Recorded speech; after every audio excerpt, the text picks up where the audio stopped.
या सर्वांची बैठक स्वतः मुख्यमंत्री महोदयांनी ताबडतोब घेतली आणि राणे साहेब म्हटले त्याप्रमाणे गोष्ट खरे की या बाबतीमध्ये निश्चित प्रकारे या सर्वांना जे शेतकरी आहेत त्या शेतकऱ्यांना कुठेतरी चांगल्या प्रकारची नुकसान भरपाई मिळावी ही त्यांची मागणी होती आणि त्याप्रमाणे या राज्याचे मुख्यमंत्री देवेंद्र फडणवीस साहेबांनी ताबडतोब तिथे निर्देश दिले होते की या बाबतीमध्ये लवकरात लवकर या शेतकऱ्यांना बागायतदारांना मदत मिळाली पाहिजे आणि त्या संदर्भामध्ये आपल्या माहितीसाठी सांगतो की आज आंबा व काजू पिकात झालेल्या नुकसानीबाबत शेतकऱ्यांना अर्ज देण्यासाठी आपण जे NDRFचा राणेसाहेब तुम्ही ही विचारला की किती मदत मिळते तर आपल्या सर्वांना माहिती आहे की साधारणतः NDRFचा नियम हा सगळ्या राज्याला सगळ्यांना सारखा असतो आणि त्या बाबतीमध्ये साधारणतः ती 22,500 रुपये असे हेक्टरी मदत होती असते आणि संपूर्ण आपल्या कोकणाचा जर विचार केला सगळ्या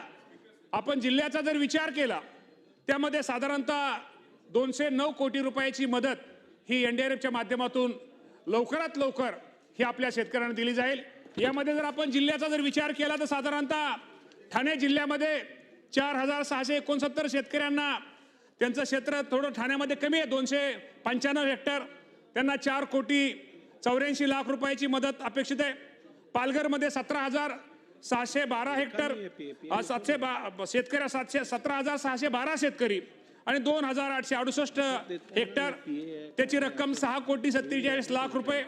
रायगड जिल्ह्यामध्ये 17,000 शेतकरी आणि 8,987 हेक्टर 20,28,00,000 आणि विशेषतः मदत जास्त जिथं बाधित जिल्हे जे असतात एक रत्नागिरी हे 52,628 शेतकरी आणि 43,665 हेक्टर असे 98,45,00,000 आणि सिंधुदुर्ग जिल्ह्यामध्ये जो राणे साहेबांनी प्रश्न विचारला 42,322 शेतकरी आणि 34,728 हेक्टर क्षेत्र आणि 79,05,00,000 अशी 209 कोटी रुपयाची निधीची आवश्यकता आहे। बाबतीमध्ये आपण मदत पुनर्वसनाला हा प्रस्ताव दाखल केलेला आहे आणि येणाऱ्या लवकरात लवकर 8-10 दिवसामध्ये ही मदत माझ्या कोकणातल्या शेतकऱ्याला कशी मिळेल आणि या बाबतीमध्ये मिळेल यासाठी प्रयत्न आम्ही काळजी घेतोय। दुसरं आपल्याला माहिती आहे की मुख्यमंत्र्यांनी ज्यावेळेस बैठक घेतली आणि विमा कंपनीचे प्रतिनिधीला आपण त्या बैठकीला बोलवलं होतं आणि त्याप्रमाणे त्यांनी मुख्यमंत्र्यांनी निर्देश दिलेले त्याप्रमाणे कोकण विभागातील आपला आंबा काजू उत्पादक शेतकऱ्यांना हवामान आधारित फळपीक विमा योजनेतून साधारणतः 71,000 शेतकरी 71,854 शेतकऱ्यांना 217 कोटी रुपयाची नुकसान भरपाई ही विमा कंपनीकडून अध्यक्ष महोदय ही मंजूर झालेली आहे।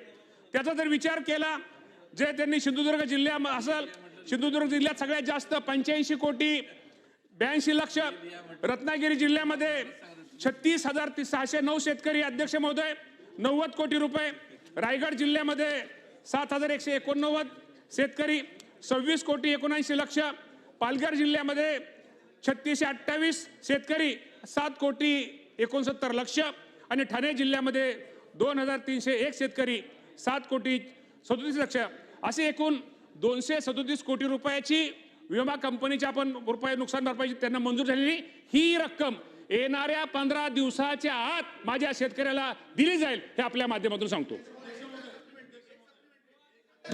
एक मिनिट निकम साहेब बोला। अध्यक्ष महोदय जो पंचनामा आणि त्याचा अहवाल जसा सिंधुदुर्गाचा जिल्हा आहे तसा रत्नागिरीचा 10/6/24 आपल्याकडे जमा केलेला आणि त्यामध्ये आंबा काजू फळपिकाचं साधारणपणे 54,000 शेतकरी त्यामध्ये आहेत।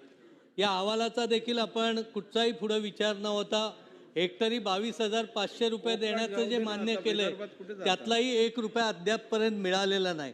तर ही रक्कम जसं निलेशजींनी सांगितलं तर ते हेक्टरी 1,00,000 रुपये होण्याबाबत आपण विचार करणार का? त्याच्यानंतर मध्यम मुदत कर्जाचं पीक कर्जात आताच्या ह्याच्यात आपण घेणार का?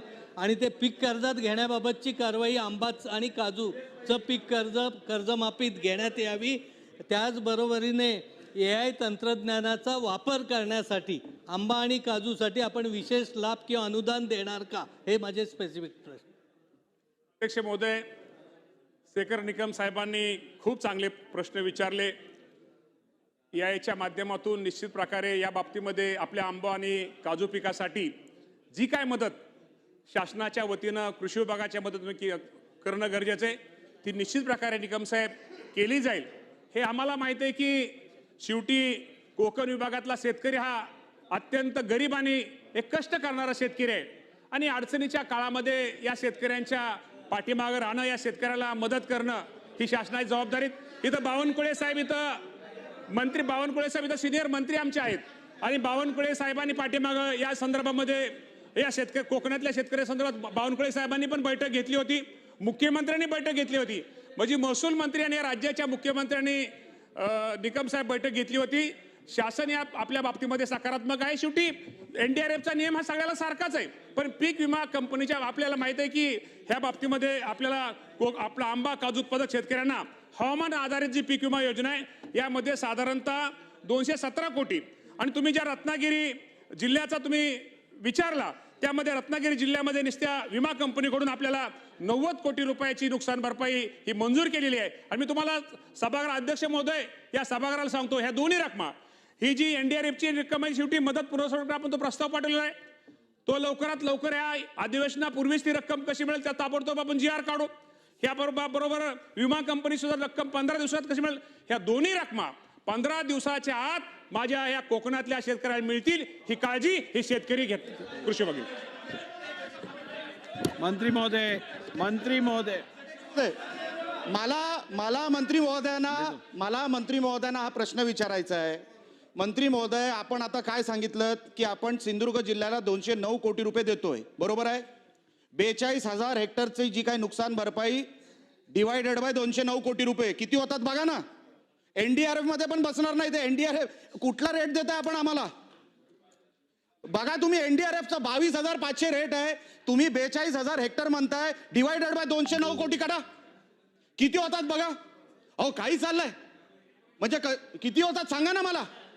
म्हणजे पर हेक्टरी NDRFचा नॉर्म काय सांगतो मंत्री महोदय, 22,500. आम्ही मागणी किती करतोय, लाखभर रुपये तुम्ही आम्हाला नुकसान भरपाई द्या आणि तुम्ही आम्हाला काय 200-300 रुपये देताय.